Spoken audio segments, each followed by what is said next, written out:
Bugün sizə valideynlərin ən çox narahat olduğu onurğa deformasiyalarının içində ən geniş yayılanı olan skalyozun əsas əlamətləri haqqında məlumat vermək istəyirdim. Skalyoz onurğanın sağa və ya sola, S və ya C şəklində əyilməsidir, deformasiyasıdır.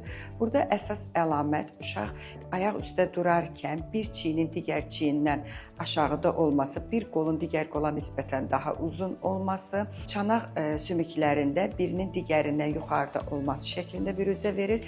İkinci əsas əlamət isə 90 dərəcəli bucaq altında əyərək baxırıq ki, bir tərəfin onurğa ətrafında bir tərəfin digərindən hündürdə durması skalyozun əsas əlamətləridir. Əsasən 4 dərəcəsi var. Birinci, ikinci, üçüncü, dördüncü dərəcədir.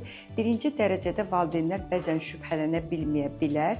Çünki bu zaman əlamətlər büruzə vermir. İkinci, üçüncü dərəcədə isə qabarıq şəkildə əlamətlər özünü göstərə bilir. Valideynlər uşaqlardan bu əlamətlərə görə şübhələndikdə ilk öncə həkimə müraciət etməlidirlər.